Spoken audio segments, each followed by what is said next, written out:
Hello po, hello guys mga ka-stroke. First time ko susubukan kumain ng hilaw. Sabi nila mapait nga daw ta. Kumakain ako naman ng ginisa at saka basta lutong ang palaya, pero yung hilaw ngayon pala. Try ko.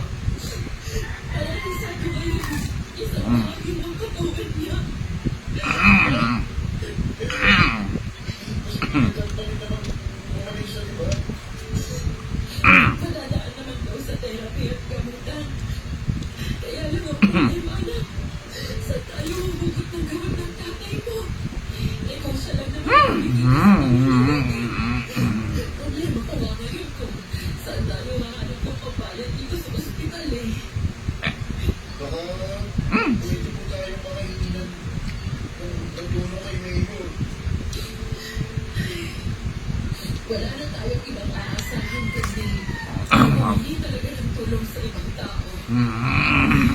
Sakali ko pagpipin tayo. Diyos ko, bakit kasi nagkakita sa atin ito? Kung kailan magpapasok na, tsaka pa tayo mamumulika ng ganito.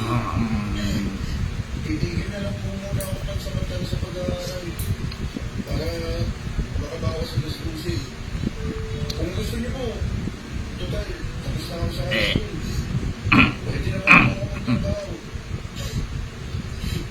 Sigurado ka ba dyan, anak? Hindi mo ba gusto pumasok sa kolehiyo?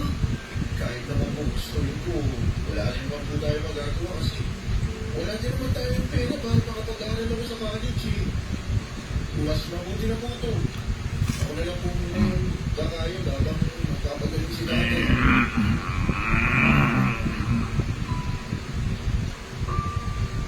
Pagpatuloy dahil sa nangyari sa aking ama ay isang trabaho ang naipasa sa akin na hindi ko pwedeng talikuhan. At yun ay ang magpakaama sa mga kapatid ko.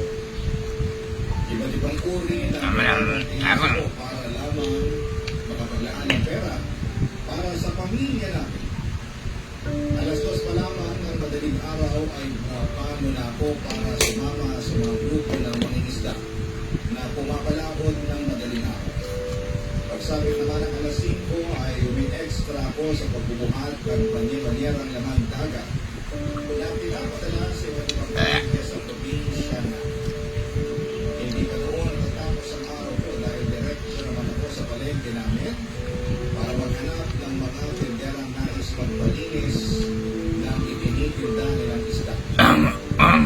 Para sumabit ang tanghali ay nagtuturo ako sa isang kilalang resort sa amin para naman magtrabaho bilang caretaker.